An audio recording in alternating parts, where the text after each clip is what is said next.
আর কিছুদিন পর 2026 আমরা পা রাখছি। এই সালটাও কি আগের মতো যাবে? একদমই না যে সম্পূর্ণ 2025-এর মতো না, তবে এই সালটা যে খুব স্মুথ সেটাও কিন্তু না। এই 2026টা মূলত কোন কোন রাশির ক্ষেত্রে চ্যালেঞ্জিং? মূলত যদি বলি কোন কোন রাশির ক্ষেত্রে চ্যালেঞ্জিং, তাহলে হচ্ছে এই যে আমরা ভাবি না মন কেন চঞ্চল হয়ে গেল, এক্ষুনি ভালো লাগছে এক্ষুনি ভালো লাগছে না, কিন্তু কেন? কারণটা হচ্ছে মুন হচ্ছে আমাদের মনের সাথে টোটালি রিলেটেড। সোনার দাম প্রচুর বাড়বে এই বছর অ্যাটলিস্ট 2 লাখের কাছে এসে তারপরে ঠিকবে সোনার দাম। লোকে বলে না যে তুলা রাশির লোকজন খুব ব্যালেন্স করতে পারে, সবচেয়ে যদি ইমব্যালেন্স রাশি দেখেন তবে কিন্তু তুলা। এরা কি করে? সবাইকে খুশি করার চেষ্টা করে, নিজে দুঃখী হয়ে যায়। মেষের জন্য এই 2026টি কেমন যেতে পারে? মেষ রাশির জন্য 2026 ডিসেম্বরে গিয়ে রাহু কেতু ট্রানজিশন হবে। সম্পূর্ণরূপে রাশির ওপর ডিপেন্ড করে প্রেডিকশন হয় না, কারণ আপনার যে টোটাল কুণ্ডলিতে 12খানা ঘর রয়েছে, 9টা প্ল্যানেট রয়েছে, 12খানা রাশি রয়েছে, ঠিক আছে? এবারে সেখানে কোথায় রাহু ছিল, কোথায় কেতু ছিল, কার সাথে বসেছিল, কোন নক্ষত্রতে বসেছিল, depends on each and everything. Total calculation হয় যে আপনি এই লাইফে কি পাবেন আর কি পাবেন না, বা এই বছর আপনার কীরকম যাবে, আর কি এই বছর আপনি পাবেন আর কি আপনি পাবেন না।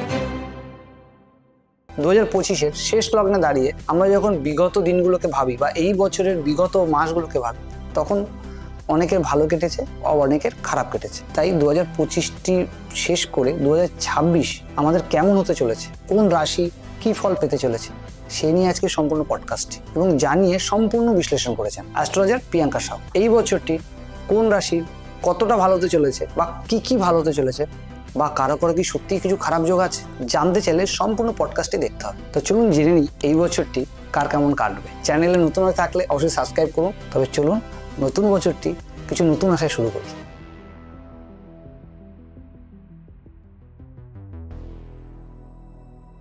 2025 সালটি মঙ্গলের ছিল, আর কিছুদিন পর 2026 আমরা পা রাখছি। এই সালটাও কি আগের মতো যাবে? একদমই না যে সম্পূর্ণ 2025-এর মতো না, তবে এই সালটা যে খুব স্মুথ সেটাও কিন্তু নয়। ওই টাইম পিরিয়ডটা ছিল সেনাপতির, ঠিক আছে? মঙ্গলের টাইম পিরিয়ড ছিল, তো সেনাপতির টাইম পিরিয়ড ছিল। এবার আসছেন হচ্ছে রাজা, ঠিক আছে? এবারে কিং যেমন হন, ঠিক আছে? তো অবভিয়াসলি মানুষের জীবনে অনেক ভালো কিছু আসবে, অনেক খারাপ কিছু আসবে। গ্রাফ উঠবে নামবে, ঠিক আছে? আর এটাই তো জীবন, গ্রাফ উঠবে না। একদমই ঠিক। আপনি সেনাপতির বললেন, কিন্তু যখনই সেনাপতির কথা বলছেন, মঙ্গলের কথা বলছেন, তার সাথে হনুমানজির একটা বড় রিলেটেবল থাকে। যে গত বছর আমাদের যারা অ্যাস্ট্রোলজার এসেছিলেন আপনাদের মতো, বা যারা নর্মালি কথা, তারা অনেকেই বলেছেন যে হনুমানজির জপ করতে বা হনুমানজিকে আরাধনা করতে, তবে গিয়ে যার কঠিন সময়ের মধ্যে যাচ্ছে সেটা খানিকটা হলেও হ্রাস পাবে। এই বছরটা এই গ্রহ নক্ষত্র অনুসারে কোন দেবতার বছর আর কি? মেনলি এই বছরে আমাদের যে আরাধনা করতে হবে, আমাদের একমাত্র ভিজুয়াল গড, ঠিক আছে? একমাত্র নয়, দুজন আমাদের ভিজুয়াল গড, যেমন হচ্ছেন সূর্য এবং চন্দ্র, ঠিক আছে? কিন্তু আমরা হয়তো অনেক ক্ষেত্রেই, বা আমাদের এই ধরুন ওয়েস্ট বেঙ্গলে বা আমাদের বেঙ্গলি কালচারে জাস্ট সূর্যকে সূর্য রূপে ধরা হয় বা দেখা হয়। বাট মহাদেবের দুটো নেত্র, একটা হচ্ছেন সূর্যদেব আর একজন হচ্ছে চন্দ্রদেব, ঠিক আছে? তো চন্দ্রদেব হচ্ছে কুইনের মতো, ওনার যে টাইপ সেটা হচ্ছে রানীর মতো, আর সূর্যদেবের হচ্ছে রাজার মতো, হ্যাঁ, কিংয়ের মতো। তো সূর্যদেবের টাইম পিরিয়ড, তো ওনার আরাধনা করতে হবে সবচেয়ে বেশিভাবে। আর ওনার আরাধনা করতে আপনাকে অনেক বেশি জিনিসপত্র কিচ্ছু লাগে না, জাস্ট এই রেমেডিসটা প্রত্যেকটা রাশির জন্য, প্রত্যেকটা মূলাঙ্কের জন্য, সবার জন্যে, যাতে এই বছরটা অনেকটা স্মুথলি কাটে। তো করতে হবে কি, কপারের যে লোটা আছে, ঠিক আছে, তাতে জল আর বাসমতি রাইস আর একটা লাল ফুল। যাদের কাছে লাল ফুল অ্যাভেলেবেল নয়, যারা অনেকেই ফ্ল্যাটে থাকে, তো তাদের ক্ষেত্রে লাল ফুল হয়তো অ্যাভেলেবেল নয়, তারা সিঁদুর বা কুমকুমের ইউজ করতে পারেন, লাল কুমকুমের ইউজ করবেন। সেটা সম্পূর্ণরূপে জলের মধ্যে দিয়ে এবং ইস্টে ফেসিং করে, পূর্ব দিকে ঘুরে আমরা সূর্যদেবকে জলটা দেবো। অর্পণ যেভাবে করে, হ্যাঁ, অর্পণ করব। আর প্রতিদিন এই জিনিসটা করব। কিন্তু হ্যাঁ, বেশিরভাগ মানুষের ক্ষেত্রে এটা খুব ডিফিকাল্ট হবে, এত ইজি জিনিসটাও ডিফিকাল্ট হবে। তার কারণ যারা এইটা প্রতিদিন করতে পারবে না, তাদের ভাগ্যের পরিবর্তন হবেই হবে, অবশ্যই হবে।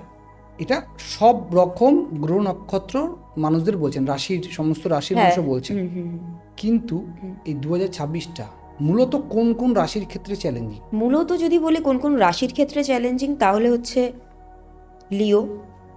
আরেকটু যেটা চ্যালেঞ্জিং ব্যাপার হচ্ছে ধনু রাশির জন্য চ্যালেঞ্জিং, মীন রাশির জন্য মোর অর লেস চ্যালেঞ্জিং।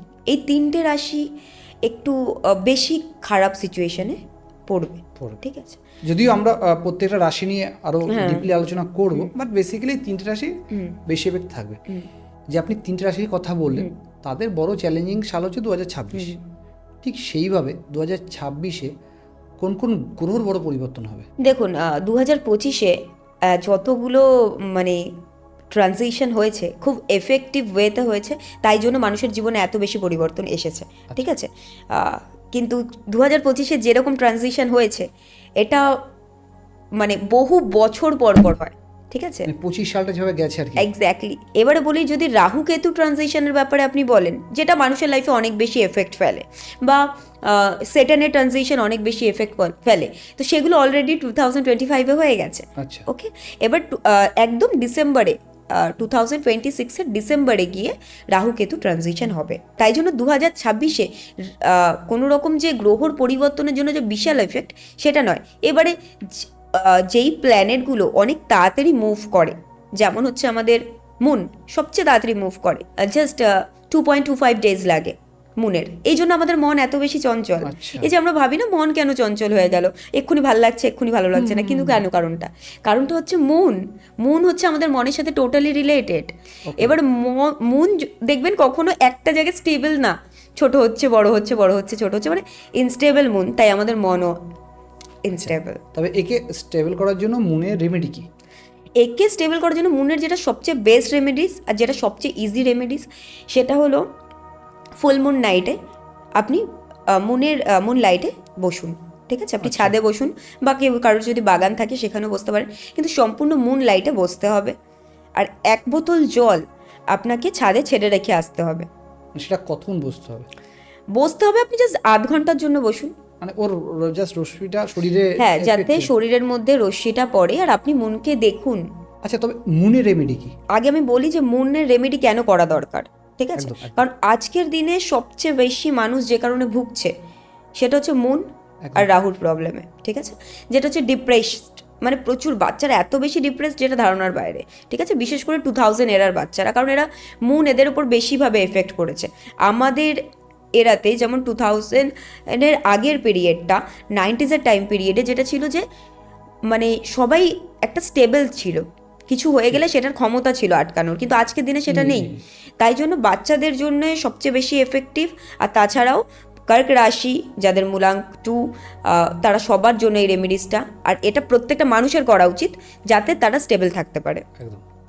যেটা হচ্ছে মুন লাইটের মধ্যে যবেই আমাদের ফুল মুন নাইট আসছে, পূর্ণিমার রাত আসছে, অবশ্যই আমাদেরকে মুন লাইটে থাকা উচিত, কিছুক্ষণ বসা উচিত। ওম চন্দ্রমসে নমঃ, এই চ্যান্টিংটা যদি করা যায় সবচেয়ে বেস্ট হয়। যদি নাও করতে পারো, যাদের মনেও থাকবে না, তারা অ্যাটলিস্ট বসুক, থাকুক, ঠিক আছে? কারণ ওই যে চাঁদের রেটা, ইটস রিয়েলি ভেরি পাওয়ারফুল।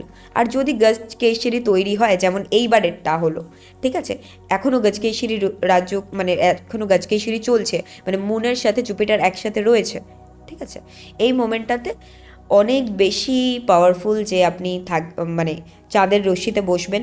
আরেকটা ইজি টেকনিক বলছি, যেটা হচ্ছে আপনি যদি 10 মিনিটও বসেন তাতেও হবে, বাট একটা জলের বোতল, যেটা কিনা কাঁচের হবে, জলের বোতলে জল পুরো সম্পূর্ণরূপে ভরা হলো, আর ভরার পরে সেটাকে চাঁদের রশ্মিতে ছেড়ে দেওয়া হবে সারা রাতের জন্য। পরের দিন সকালবেলা 21 বার ওম চন্দ্রমসে নমঃ এই মন্ত্রটা জপ করে খেয়ে নেবে জলটা। কিন্তু হ্যাঁ, যে রেমেডিসটা করছে এটা শুধু সেই টাচ করতে পারবে, অন্য কেউ যেন না টাচ করে জলটাকে। এই রাহু কেতু যদি বদলায়, স্থান পরিবর্তন করে, সেই ক্ষেত্রে জীবনে কি পরিবর্তন ঘটে? অ্যাকচুয়ালি ব্যাপারটা বলি, আপনি যেটা বললেন যে রাহু কেতু যদি স্থান পরিবর্তন করে, প্রথম কথা হচ্ছে প্রত্যেক 18 মান্থসে রাহু কেতু স্থান পরিবর্তন করে। আচ্ছা, এবারে রাহু আর কেতু কিন্তু অরিজিনালি প্ল্যানেট নয়। রাহু আর কেতু, আমরা এটা মানে রাহু কেতুকে প্রচণ্ডভাবে ভয় পাই, বাট রাহু কেতু হচ্ছে মুনের ছায়া মাত্র, ঠিক আছে, যেটা সোলার সিস্টেমে বিলং করে না কিন্তু অ্যাস্ট্রোলজিক্যালি বিলং করে। আচ্ছা, আর এর এফেক্ট প্রচণ্ড প্রচণ্ড প্রচণ্ড বেশি। রাহু কেতু যে ট্রানজিশনের ব্যাপারে আপনি বলছেন, যে রাহু কেতু যদি জায়গা পরিবর্তন করে, অবশ্যই প্রত্যেকটা রাশির জন্যে চেঞ্জেস আসে। এবারে শুধুমাত্র যে রাশির কথা যখন আমরা বলি, এটা জেনারেল প্রেডিকশন হয় যে রাশিগতভাবে কীরকমভাবে যাবে এই সময়কালটা, কিন্তু সম্পূর্ণরূপে রাশির ওপর ডিপেন্ড করে প্রেডিকশন হয় না। কারণ আপনার যে টোটাল কুণ্ডলিতে 12খানা ঘর রয়েছে, 9টা প্ল্যানেট রয়েছে, 12খানা রাশি রয়েছে, ঠিক আছে। এবারে সেখানে কোথায় রাহু ছিল, কোথায় কেতু ছিল, কার সাথে বসেছিল, কোন নক্ষত্রাতে বসেছিল, depends on each and everything. Total calculation হয় যে আপনি এই লাইফে কি পাবেন আর কি পাবেন না, বা এই বছর আপনার কীরকম যাবে, আর কি কি এই বছর আপনি পাবেন আর কি কি আপনি পাবেন না। আপনি বললেন রাহু আর কেতুকে আমরা সবাই ভয় পাই, ঠিক আর একটা গ্রহ আছে যাকেও আমরা ভয় পাই, সেটা হচ্ছে শনি। এই 2026 সালটি শনির প্রভাব কি পড়তে পারে সবার জীবনে? 2026 সালের শনির প্রভাব যদি বলি, এখন মেষ রাশি, কুম্ভ রাশি আর মীন রাশি, এই 3টে রাশিতে হচ্ছে 7.5 চলছে এখনো পর্যন্ত, ঠিক আছে। মেষ রাশির জাস্ট শুরু হয়েছে, ঠিক আছে। তো মেষ রাশি অলরেডি স্ট্রাগল ফিল করা শুরু করেছে। তবে হ্যাঁ, 7.5 মধ্যেও শনি সবচেয়ে বেস্ট রেজাল্ট দেবে 2026-এ। 2026-এ 7.5 চলাকালীন সবচেয়ে বেস্ট এফেক্ট পাবে হচ্ছে মেষ রাশির লোকজন। কারণ এখন শনি একদম স্টেডি ওয়েতে হাঁটা শুরু করেছে, ঠিক আছে, যেটা 27 জুলাই অবধি চলবে। আর খুব ভালো ফল পাবে মেষ রাশির লোক। যাদের কর্মের ইচ্ছা ছিল না, কি করবে বুঝতে পারছিল না, তারা প্রত্যেকজন এখন একদম একটা দিক পাবে, আর প্রচুর এন্থু পাচ্ছে। অলরেডি আপনার কমেন্ট বক্সে আসবেই যে আমরা পাচ্ছি এফেক্ট, যে সবাই এনথুয়াস্টিক হয়ে উঠেছে, সবাই দিক খুঁজছে যে এবার কোন দিকে আমি পা রাখবো, আর কেউ কেউ দিক অলরেডি পেয়েও গেছে। বাহ, এটা তো অবশ্যই খুব একটা ভালো খবর। 2025 সালটা দেখলাম আমরা, রাজনীতিক বলুন, প্রাকৃতিকই বলুন বা আনুষঙ্গিক বলুন, সবটাই বিপর্যয়পূর্ণ গেছে। 2026 সালটি প্রাকৃতিক দুর্যোগের কতটা কি চান্স আছে বা কতটা ক্ষয়ক্ষতির চান্স আছে? দেখুন, প্রাকৃতিক দুর্যোগের চান্সটা বা হেলথ ইস্যুর যদি দিক থেকে বলতে চাই, এই দিকে যে প্রচুর বেশি ক্ষয়ক্ষতি সেটা কিন্তু নয়। হ্যাঁ, হবে, এটা না যে একদমই হবে না, সেটা নয়, হবে। কিন্তু যদি রাজনৈতিক দিক থেকে বলি, রাজনৈতিক দিক থেকে একটা বড় পরিবর্তন হতে পারে টোটাল এশিয়াটিক কান্ট্রিতে। আমাদের রাজ্যের পরিবর্তন, সত্যি কথা বলতে আমাদের রাজ্যে সেরকম পরিবর্তন না হওয়ার চান্সেসটাই বেশি, অ্যাস্ট্রোলজার অনুসারে না হওয়ারই বেশি। আচ্ছা, আর বাকি এশিয়া কান্ট্রির কথা বলছিলেন, সরি এশিয়ার মহাদেশের কথা বলছিলেন। এশিয়া মহাদেশের কোনো কান্ট্রির মধ্যে, দুটো কান্ট্রির মধ্যে যুদ্ধ লাগতেই পারে, যেটা পাশাপাশি দেশের হবে, যুদ্ধ লাগতেই পারে। তবে হ্যাঁ, ওয়ারটা যেরকমভাবে অপারেশন সিন্দুর হলো সেইভাবে হবে না, ঠিক আছে, এটা ডিফারেন্ট ওয়েতে হবে, টেকনিক্যালি যাবে বা টেকনিক্যালি বুদ্ধিসম্পন্নভাবে যাবে। আচ্ছা, এই বছরে কি 2026টা আমাদের সারা দেশে ইকোনমিক্যালি কি মুভ করবে আরো ভালো জায়গায়? সোনার দাম প্রচুর বাড়বে এই বছর, মানে যা আছে তার থেকে আরো বাড়বে। হ্যাঁ, অ্যাটলিস্ট 2 লাখের কাছে এসে তারপরে ঠেকবে সোনার দাম 2026-এ। হ্যাঁ, আর রূপোর দামও অনেক বেশি বাড়বে, কারণ রাজার টাইম আসছে। সোনার দাম বাড়বে না তা কি হয়? বাড়বে না। যারা ইনভেস্ট করে তারা একটু ভেবেচিন্তে, যারা ইনভেস্ট করবে তাদেরকে বলবো অবশ্যই সোনাতে, গোল্ডে ইনভেস্ট করুন, ঠিক আছে, কারণ বাড়বেই। কারণ প্রথম থেকেই 2025-এই এটা বোঝা যাচ্ছিল যে বাড়বে, আর 2026-এ অবশ্যই। 2026 সালের সব থেকে ভালো মাস সবার জন্য কি হতে পারে? 26 সালটাই একটা গ্রোথ নিয়ে আসছে, ঠিক আছে, ওভারঅল একটা, মানে জানুয়ারি থেকেই একটা গ্রোথ আসছে। তবে হ্যাঁ, স্যাটার্নের যখন রাশি পরিবর্তন হবে তখন সেটা একটা এফেক্ট দেবে মানুষের জীবনে। হ্যাঁ, এবার বলবো না যে বাজে এফেক্টই দেবে। হ্যাঁ, কি হয় যখনই আমাদের ভারী গ্রহগুলো রাশি পরিবর্তন করে, সেই মোমেন্টে আমাদের কি হয়, একটা ওঠা পড়া সবার জীবনে তৈরি হয়। সেই মোমেন্টটা সবাই অনেকটা ভাবের মধ্যে চলে যায়, ঠিক আছে।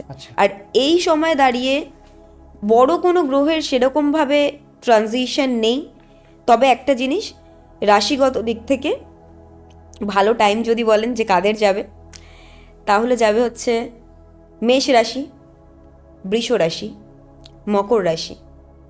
3 রাশি খুব ভালো যাবে। 3টে রাশির বেস্ট টাইম পিরিয়ড কাটবে। তুলা রাশির মোটামুটি না খুব ভালো না খুব খারাপ, Average। ঠিক আছে, কারণ তুলা রাশির মধ্যে সেই ক্যাপাসিটি আছে যে তারা ব্যালেন্স করে Balance টা রাখতে করতে পারে। পারে। তবে হ্যাঁ, লোকে বলে না যে তুলা রাশির লোকজন খুব ব্যালেন্স করতে পারে, কিন্তু সবচেয়ে যদি ইমব্যালেন্স রাশি দেখেন তবে কিন্তু এটাও তুলা। আচ্ছা। তুলাই, কারণ হচ্ছে এরা কি করে সবাইকে খুশি করার চেষ্টা করে, নিজে দুঃখী হয়ে যায়, প্রবলেমটা এই জায়গাতে। সেইভাবে দেখতে গেলে এই বছর কি নতুন ব্যবসা করার মতো সুযোগ আছে মানুষের মধ্যে, নাকি চাকরিজীবীর জন্য এই বছরটা বেশি ভালো যেতে পারে? না না না না, একদমই না। নতুন মানুষ মানে মাল্টিপল বিজনেস করবে এই যে যারা টাইম business করে, যারা business যারা mindset-এ। বিজনেস করে তারা মাল্টিপল বিজনেস করবে, যারা জব করে তারা অন্য কি বিজনেস করা যায় সেটা ভাববে। মানে ব্যবসায়িক দিক থেকে এই বছরটা খুব ভালো ব্যবসায়িক দিক বলছেন। থেকে গ্রোথ হবে, আর প্রচুর মানুষ নতুন অপরচুনিটি খুঁজছে আর পাবেও। আচ্ছা। আর মেষ রাশির জন্য একটা জিনিস বলে রাখি, তাদের কাছে প্রচুর যে অপরচুনিটি আসবে সেই জিনিসটাকে তাকে সে ভয় পেলে চলবে না। মেষ রাশি ভাববে যে আমি করে উঠতে পারবো কি পারবো না, কারণ হচ্ছে সে প্রিপেয়ার নয়, বাট করে ফেলতে হবে, করে ফেললে বেস্টই হবে। এই বছর কোন দিনগুলো বেশ শক্তিশালী, যেখানে নতুন কিছু শুরু করা যেতে পারে? আপনি বলেন নতুন নতুন মাল্টিপল ব্যবসা করবে ব্যবসাটা, যারা চাকরি করে তারা অপরচুনিটি খুঁজবে, তো কোন দিনগুলোকে মাথায় রেখে সেই পদক্ষেপগুলো নেওয়া যেতে পারে? দেখুন, অ্যাজ পার নিউমোলজি যদি আমি বলি, 24th যে ডেটটা হয় সেটা হচ্ছে লক্ষ্মী ডেট, মা লক্ষ্মীর আহ্বান হয় তাতে। তো 24 তারিখটা ওভারঅল সব মানুষের জন্য ভালো হয়, প্রত্যেক বছরের জন্য। এটা শুধুমাত্র 2026-এর জন্য নয়। এবার যদি বলি 2026-এর জন্য ভালো ডেট হচ্ছে 19, আর একটা ভালো ডেট হচ্ছে 21। 20 তো ভালো ডেট, তবে আমি বলবো 20-তে কিছু শুরু না করাই ভালো, কারণ যেহেতু পরে একটা জিরো রয়েছে, ওর জন্য কি গ্রোথের সাথে লসেসটাকেও দেখা যায় অনেকটা বেশি, ঠিক আছে, তাই 20টাকে আমরা নেব না। কিন্তু আমি বলবো 19 তারিখ, 21 তারিখ, 1 তারিখ, 5 তারিখ ভালো। বর্তমান সময়ে যদি সোশ্যাল মিডিয়াকে ভালো করে ফলো করা যায়, সেখানে দেখা যায় অনেক নিউজ পোর্টাল থেকে আসে যে আগামী 3 মাস এই রাশির জন্য খুব ভালো যাবে, আগামী 2 মাস এই রাশির জন্য খুব খারাপ যাবে। এইভাবে কি সত্যি প্রেডিকশন করা যায়? অবশ্যই আর prediction যদি করি। করা যায় তাহলে 2026-এ কোন রাশিগুলোর জন্য হঠাৎ অর্থযোগ বা হঠাৎ ভাগ্য পরিবর্তন হতে পারে? আপনি দুটো প্রশ্ন করলেন যে এরকম কি হঠাৎ ভাগ্য পরিবর্তন হয় কি না, আর যদিও হয় তাহলে এই বছরে কাদের জন্য হবে? হচ্ছে। একদমই তাই। তো প্রথম কথা অবশ্যই হয়। যখন গ্রহের ট্রানজিশন হয়, ঠিক আছে, সেই অনুযায়ী ডিপেন্ড করে আমাদের ভাগ্যের চাকা তখনও না আটকে থেকে যায়, বাট সেই টাইমটা অনেকে আছে না যে প্রচুর হার্ডেল করছে, প্রচুর কষ্ট করছে, কিন্তু পাচ্ছে না, কিন্তু একটা টাইম এলো খুব স্মুথলি হয়ে গেল একদমই, জিনিসটা, একদম। ঠিক আছে। তো এটা হচ্ছে গ্রহর পরিবর্তনের জন্য হয়, গ্রহ রাশির পরিবর্তনের জন্য হয়। আর এই বছর এটা হবে হচ্ছে সিংহ রাশির ক্ষেত্রে হবে, মানে হঠাৎ কিছুটা। ভাগ্য পরিবর্তন হবে। হ্যাঁ হবে, কিন্তু এটা তার থটস আসবে যে হচ্ছে পরিবর্তন, কিন্তু অ্যাকচুয়ালি হবে না। আচ্ছা। সিংহ রাশির ক্ষেত্রে, ধনু রাশির ক্ষেত্রে হবে। হঠাৎ সে বাড়ি বা গাড়ি, ঠিক আছে, যেগুলো সে অনেক দিন ধরে কিনতে চাইছিল, ধনুরাশি হঠাৎ করে কিনে ফেলবে, কিন্তু হ্যাঁ কিনলেও তারপরে ডেপতে চলে যাবে, কারণ এই টাইমটা ধনুরাশির জন্যে বা সিংহ রাশির জন্যে বা মীন রাশির জন্যে খুব একটা ভালো না। তাই ইনভেস্ট করার আগে অবশ্যই এদেরকে বলবো খুব ভেবেচিন্তে ইনভেস্ট করতে। অথবা রেমেডি করে করুন। হ্যাঁ, রেমেডি করলেও আমি বলবো ইনভেস্টটা কম করুক, যতটা পারবে রাখুক, ইনভেস্টটা কম করুক, আর যতটা পারবে টাকাটাকে সেভিংস করার চেষ্টা করুক। ওকে, মানে তবে আগামী বছরটা তাদের হ্যাঁ, ভালো। কারণ এটা অনেকটা হার্ডেলপূর্ণ টাইম যাবে, টাকা লাগবে এই কারণে। আচ্ছা, ঠিক এই উত্তরটি দেওয়ার আগে দুটো কথা বলেন। একটা হচ্ছে বৈদিক আর একটা হচ্ছে ওয়েস্টার্ন। আমরা যখনই অ্যাস্ট্রোলজির দিক দিয়ে দেখি তখন এই দুটো নাম প্রায় শুনতে পাই। আদৌ এই দুটোর মধ্যে ডিফারেন্স কি, নাকি এর বাইরেও অ্যাস্ট্রোলজি হয়? এখন একটা ব্যাপার বলি যে বৈদিক অ্যাস্ট্রোলজি আর ওয়েস্টার্ন অ্যাস্ট্রোলজি আপনি বলছেন, এর বাইরে কোনো অ্যাস্ট্রোলজি হয় কি? অ্যাস্ট্রোলজি যদি বলি তাহলে না, অ্যাস্ট্রোলজির অনেক পার্ট রয়েছে। আচ্ছা। টোটাল জিনিসটাই অ্যাস্ট্রোলজি, যেটা আমাদের সনাতন ধর্ম থেকে উৎপন্ন হয়েছে, Okay. আর যেটা কিনা ভারতবর্ষে উৎপন্ন হয়েছে, ঠিক আছে। আজকে ওয়েস্টার্ন কালচার যেগুলোকে নিয়ে অনেক বেশি করে মানে তারা অ্যাওয়ার্ড পাচ্ছে, নোবেল পুরস্কার পেয়ে যাচ্ছে, সেটা সম্পূর্ণটাই আমাদের বৈদিক, আর সেটা সম্পূর্ণটা আমাদের সনাতনী, আমাদের ইন্ডিয়ান, অবশ্যই ইন্ডিয়ান পুরোটা। এবারে যেটা ব্যাপার যে সানশাইন আর মুনশাইন, এই ওয়েস্টার্ন আর বৈদিক, ঠিক আছে। প্রথম কথা হচ্ছে বেদিকের 3-4টে জিনিসই দেখা হয়, সব কিছু দেখা হয় বেদিক থেকে। আর ওরা দেখে হচ্ছে মান্থ অনুযায়ী ওয়েস্টার্ন কালচারে। ধরুন আমি ইউএস এর কথা বলি বা কানাডার কথা বলি, ওরা দেখে হচ্ছে সানশাইনটাকে দেখে, মানে হচ্ছে ওদের একটা মাস একটাই রাশি। কিন্তু আমাদের বেদিক অ্যাস্ট্রোলজি এরকম নয়। আমাদের একটা রাশির মুনের পরিবর্তন, একটা রাশির ঘরের পরিবর্তন, তার মানে তার পুরো চার্টের পরিবর্তন।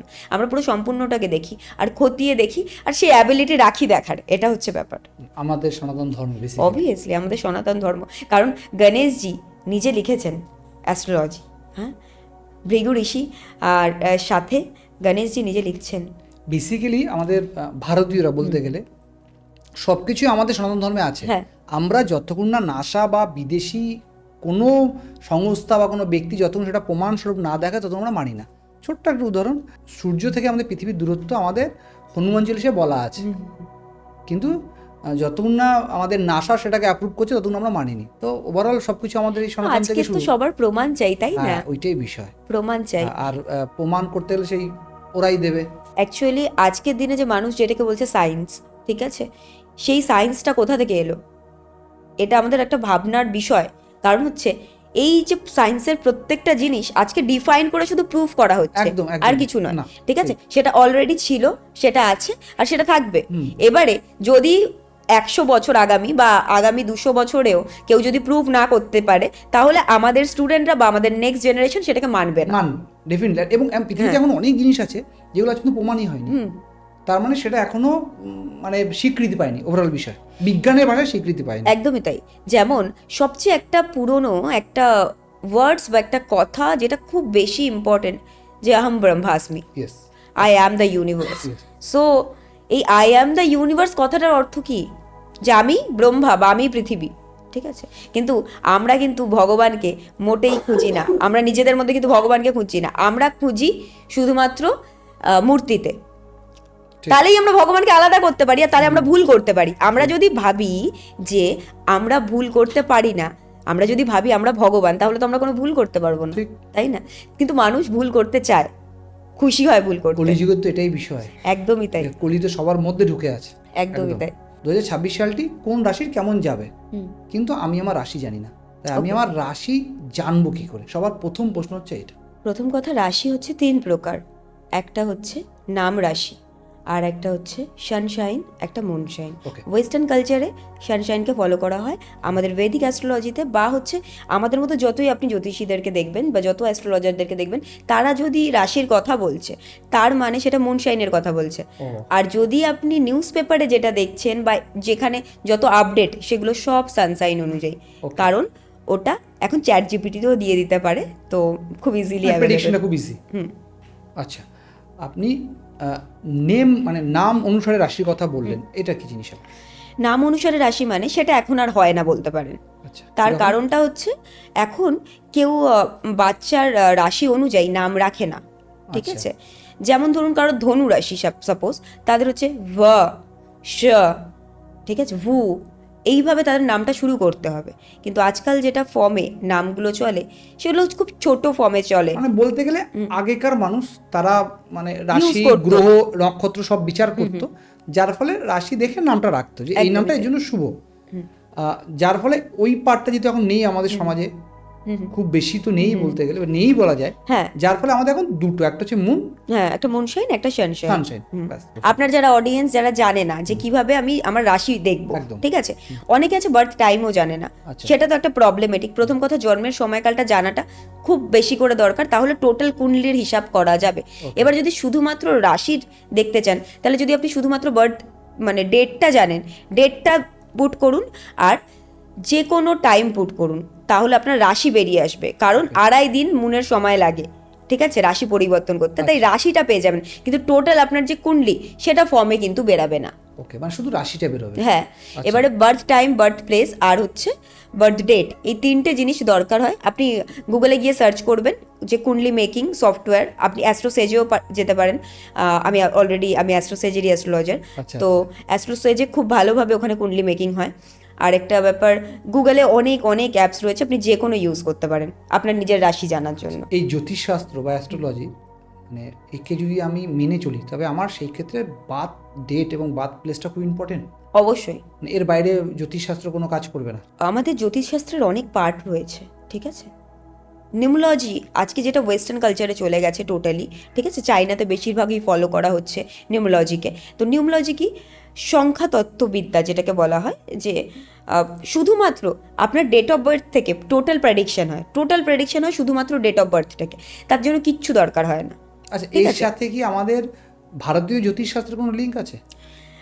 দেখুন, যদি আমি প্ল্যানেটকে বুঝি, প্ল্যানেটের এক একটা মানে আপনার যেমন একটা ক্যারেক্টারিস্টিক্স আছে, আপনি রিপন, তো আপনি এই রকম মানুষটা, আমি প্রিয়াঙ্কা সাউ, তো আমার কিছু ক্যারেক্টারিস্টিক্স রয়েছে যেখান থেকে বোঝা যাবে যে এটা আমি, তেমনি প্ল্যানেটেরও কিছু ক্যারেক্টারিস্টিক্স রয়েছে ওকে, যেটা থেকে বোঝা যাবে। এবারে নিউমোলজিতে কি করা হচ্ছে, নাম্বার দিয়ে প্ল্যানেটকে বোঝানো হচ্ছে। আচ্ছা, যেমন 1 নম্বর মানে হচ্ছে সান, 2 নম্বর মানে হচ্ছে মুন, 3 নম্বর মানে হলো জুপিটার, 4 নম্বর মানে হলো রাহু, 5 নম্বর মানে হলো মার্কিউরি, আর 6 নম্বর মানে হলো ভেনাস বা শুক্র, 7 নম্বর মানে হলো কেতু, 8 নম্বর মানে হলো শনি মহারাজ, আর 9 নম্বর মানে হলো মঙ্গলদেব। আমাদের মোট 12টা রাশি। এই 12টি রাশির মধ্যে প্রথম রাশি হচ্ছে মেষ। মেষের জন্য এই 2026টি কেমন যেতে পারে? মেষ রাশির জন্য 2026 বেশ ভালো হতে চলেছে।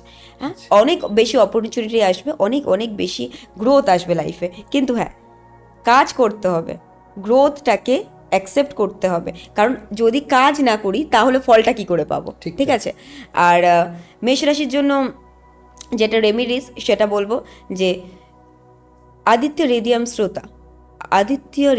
শ্রোতা, যেটা হচ্ছে সূর্যদেবের শ্রোতা, সেটা যেন প্রতিদিন যদি কেউ পড়ে, এটা সহজে কেউ করতে পারে না, যেটা ব্যাপার খুব ডিফিকাল্টিস ফেস করে, কারণ অন্যান্য গ্রহগুলো এটা হতে দেয় না, ঠিক আছে, যে আপনি গ্রোথ করবেন। কারণ দেখুন, সান হচ্ছে সবচেয়ে পাওয়ারফুল জিনিস, আর সানের টাইম পিরিয়ড আসছে।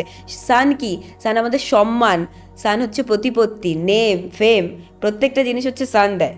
হ্যাঁ, আর মেষ রাশির জন্য এটা ভালো টাইম পিরিয়ড। রিলেশনশিপের দিক থেকে মোটামুটি যাবে, ঠিক আছে, বোঝা টানা পড়ে মোটামুটি থাকবে। আর যারা ম্যারিড নয় তারা একটু লেট করুন, আর একটু লেট আছে বিয়েতে, এই মুহূর্তে হবে না। আর ফিনান্সের দিক থেকে বেশ ভালো যাবে। আর নেম ফেম, যারা নতুন কিছুকে অ্যাপ্লাই করছে, নতুন দিকে গ্রোথ করার চেষ্টা করছে, তারা নেম ফেম প্রতিপত্তি সব কিছু পাবে। আপনি বললেন মেষ রাশি খুব ভালো যাবে। অনেক মানুষ নানা রকম সমস্যায় অলরেডি আটকে আছে, কারো চাকরি আটকে আছে, কারো ব্যবসায় উন্নতি হচ্ছে না, তাদের ক্ষেত্রে কি হতে পারে? প্রথম কথা হচ্ছে, মেষ রাশি যারা আপনার অডিয়েন্স রয়েছে, আপনি এমনিতেই জানবেন যে তারা অলরেডি দেখতে পাচ্ছে কোন দিকে তাদেরকে যেতে হবে। আচ্ছা, মানে কোনো একটা সাইন পাচ্ছে? হ্যাঁ, সাইন অলরেডি পাওয়া শুরু করে দিয়েছে, আরো বেশিভাবে দেখতে পাবে, যেটা হচ্ছে মোটামুটি মার্চের টাইম পিরিয়ড থেকে, ঠিক আছে, মার্চের টাইম পিরিয়ড থেকে আরো বেশি গ্রোথ করবে মেষ রাশির লোকজন। কিন্তু হ্যাঁ, একটা জিনিস, হাতে হাত ধরে যে বসে আছে তার কিন্তু কোনো প্রবলেম সলভ হবে না, এটা একটা ব্যাপার। কারণ শনি রয়েছে এখন মীন রাশিতে, ঠিক আছে, যেটা একদম মানে যারা মেষ রাশির তাদের 12th হাউসে রয়েছে শনি। তো শনি কিন্তু কর্মের দেবতা, ঠিক আছে, যে কর্ম করবে না তাকে কিন্তু শনি ছেড়ে কথা বলে না। মানে ওভারঅল বিষয় তাই না, যে কর্ম করে সে কর্মের ফলটা পায়, যে করে না সে তো মানে পাবেই না। সে তো অবশ্যই, কিন্তু আপনি একটা জিনিস বারবার খেয়াল করবেন যে প্রচুর মানুষ আছে প্রচুর হার্ডওয়ার্ক করে যাচ্ছে কিন্তু ফল পাচ্ছেই না, কেন? কারণ তার সময় আসেনি, তাই সময় আসবে তখন তো পাবে, তখন কর্মটা করতে হবে। অপরচুনিটি যখন আসছে, কেন আমরা অ্যাস্ট্রোলজিকে জানবো? এই কারণে জানবো যে আমাদের যে অপরচুনিটি আসছে সেটাকে আমরা কাজে লাগাতে পারবো কিনা, একদম এই কারণের জন্য অ্যাস্ট্রোলজিকে জানবো। মেষ রাশি যেমন প্রথম রাশি, ঠিক দ্বিতীয় রাশি হচ্ছে বৃষ রাশি। বৃষ রাশি যারা আছেন জাতক জাতিকা, তাদের এই সালটি কেমন যাবে? বৃষ রাশিদের জন্য যদি বলি, চ্যালেঞ্জিং ইয়ারটা। কিসের ক্ষেত্রে চ্যালেঞ্জিং? মানে গত বছর থেকে এই বছরটা মুভমেন্ট ভালো যাবে তো? অবভিয়াসলি গত বছরের থেকে ভালো যাবে, কিন্তু চ্যালেঞ্জটা কোন জায়গাতে? চ্যালেঞ্জটা হচ্ছে এটা, বৃষ রাশির লোকজনটা কেমন হয়, মানে বৃষ রাশির যারা জাতক জাতিকা হয় তারা না প্রচুর বেশি স্টেবল, তারা স্টেবল, ওকে, তাদের মধ্যে একটা স্টেবিলিটি আছে, আর্থ এলিমেন্টের রাশি, তো প্রচুর বেশি স্টেবল তারা। আর ভগবান শ্রীকৃষ্ণ বৃষ রাশিতে জন্মগ্রহণ করেছিলেন। তো টরাস সাইনের যারাই রয়েছে তারা প্রচণ্ড স্টেবল হয়। এরা না মানে বেশি চঞ্চল না, বা এক জায়গায় বসে কাজ করতে পারে ঘন্টার পর ঘন্টা, মানে এদের উপর মন খুব একটা হাবি হয় না, কারণ এদের মন স্ট্রং। আচ্ছা। ঠিক আছে, বৃষ রাশিতে যখন মন বসে তখনই বৃষ রাশি হয়। তো বৃষ রাশিতে যখন মন বসে মন উচ্চের হয়ে যায়। বাহ। ঠিক আছে, তো বৃষ রাশির লোকজনরা সারা জীবন শেখে, এরা সিকার হয়, অলওয়েজ শিখতে থাকে কিছু না কিছু। আর বৃষ রাশিদের জন্য একটা জিনিস কি, এরা না বলতে পারে না, প্রবলেমটা এই জায়গাতে। এরা কিছু তো না বলতে পারে না, আচ্ছা ঠিক আছে আপনি ওনাকে যত কাজ দিন, মানে লাইক আ বুল, কাজ করেই যাবে, কাজ করেই যাবে, এরকম ব্যাপার। কিন্তু এইটা একটা টাইম পিরিয়ড যখন বৃষ রাশিকে বলতে হবে যে না, ওকে, কারণ সে যদি নিজে না তার দাম দেয় তাহলে কিন্তু দুনিয়া তার দাম দেবে না। ঠিক, তাই সবার জন্যই, হ্যাঁ, নিজে না দিলে। আর এই মুহূর্তে বৃষ রাশির কাছে যেই কাজগুলো আসছে, যেই অপরচুনিটিগুলো আসছে, সেখানে যেখানে তার প্রেফারেবল নয় সেই জায়গাটাতে না বলতে শিখতে হবে, ব্যাস। তবে বৃষ রাশি বেস্ট টাইম। খুব একটা নেগেটিভ কিছু নেই এই না বছরে। না না না না বৃষ রাশির জন্য বেশ ভালো সময় মানে এই টাইম পিরিয়ডটা বেশ ভালো। 2026 অনেক বেশি অপরচুনিটি নিয়ে আসছে।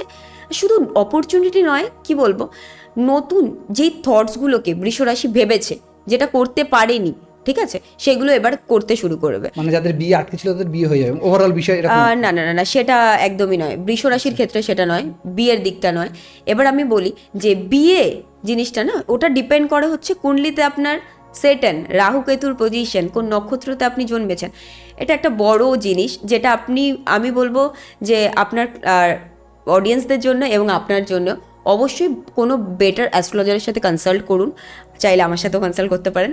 তো করে তারপরে আপনি ডিসাইড করুন, ঠিক আছে, কারণ সম্পূর্ণ প্রত্যেকটা গ্রহর পজিশন দেখে তারপর এর প্রেডিকশন হয় যে বিয়ে কবে হবে, বা বিয়েতে কোনো প্রবলেম আছে কি না, বা কেন লেট বিয়ে হচ্ছে, অনেকের খুব তাড়াতাড়ি বিয়ে হয়ে যায়, এই জিনিসগুলো।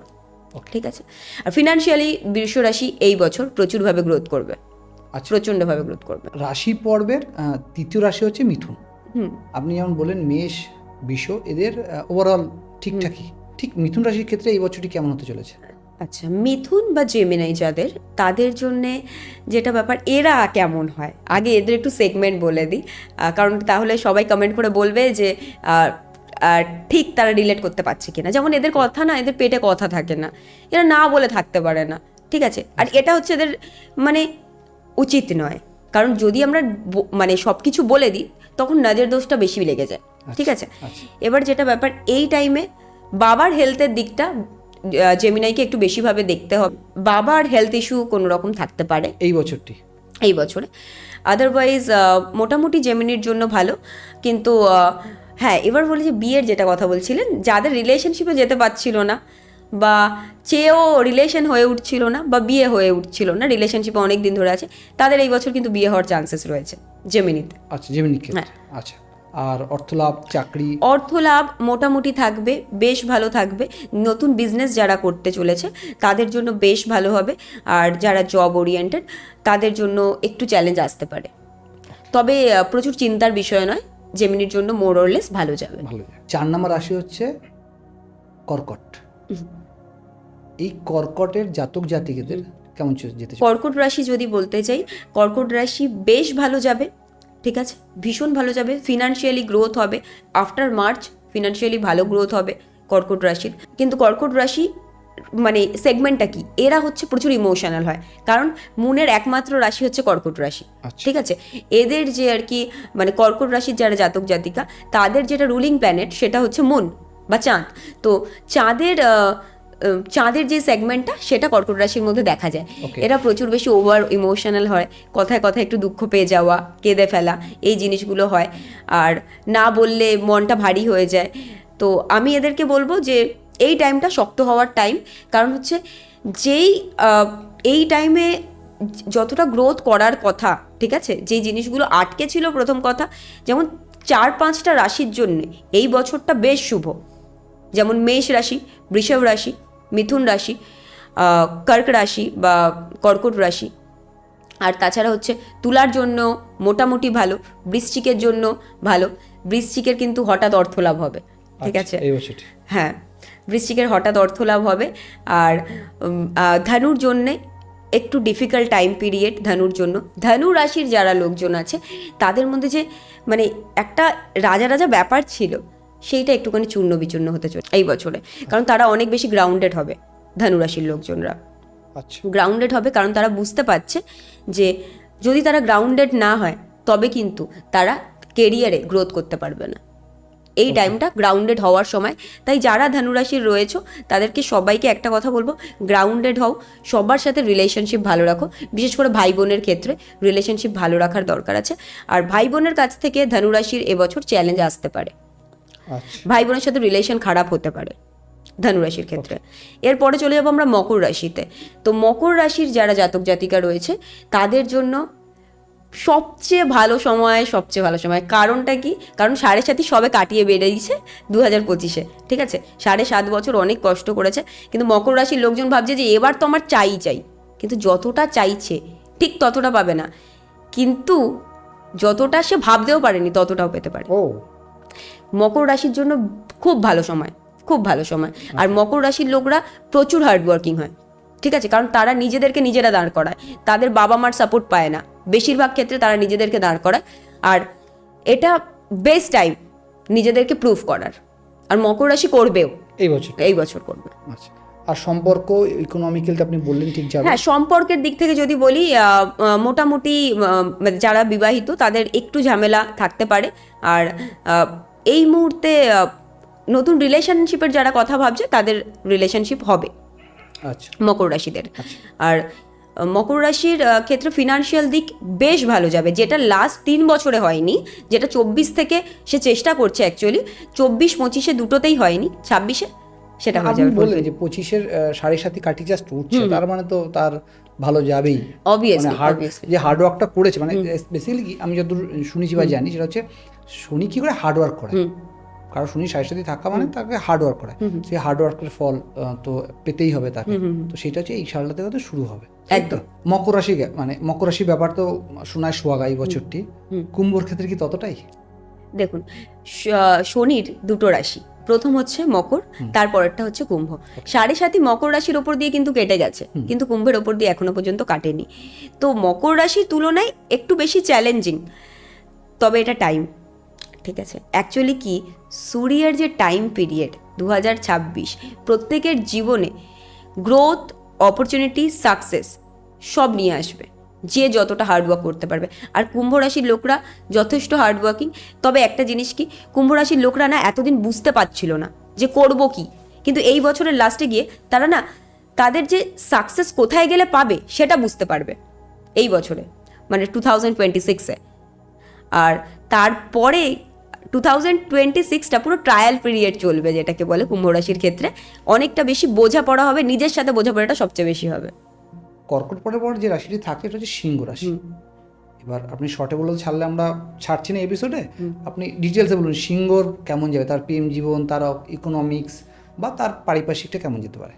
দেখুন, সিংহ রাশির ক্ষেত্রে যদি বলি, এটা আইসোলেশনের টাইম। সিংহ রাশির অনেক বেশি ভাবাবে এই বছরটা, সিংহ রাশিকে অনেক বেশি ভাবাবে, তার ডিসিশন নিতে প্রবলেম হবে, ডিপ্রেশনে যাওয়ারও অনেক বেশি চান্সেস আছে। কিন্তু এই কারণে বলবো সিংহ রাশির প্রত্যেকটা জাতক জাতিকা যারা রয়েছে তারা যেন প্রতিদিন আদিত্য হৃদয়ম স্তোত্র পাঠ করে, এটা খুব বেশি দরকার। কিন্তু এটা এত ইজি নয়, ঠিক আছে? কারণ আপনার যে টোটাল যে গ্রহ নক্ষত্র রয়েছে সেটা কিন্তু করে উঠতে দেবে না। তাই জন্য ডেফিনেট ওয়েতে সকালবেলা প্রতিদিন যদি 5টা থেকে 6টার মধ্যে করতে পারে সবচেয়ে বেস্ট টাইম। যদি না পারে শীতের সময় বা অনেক কিছু, আজকের দিনে আমরা অনেক বেশি লেটে ঘুম থেকে উঠি, সেই জায়গা থেকে দাঁড়িয়ে 8টার মধ্যে কিন্তু অ্যাটলিস্ট কভার আপ করতে হবে, আদিত্য হৃদয়ম স্তোত্র পাঠ করতে হবে। ওকে, আচ্ছা।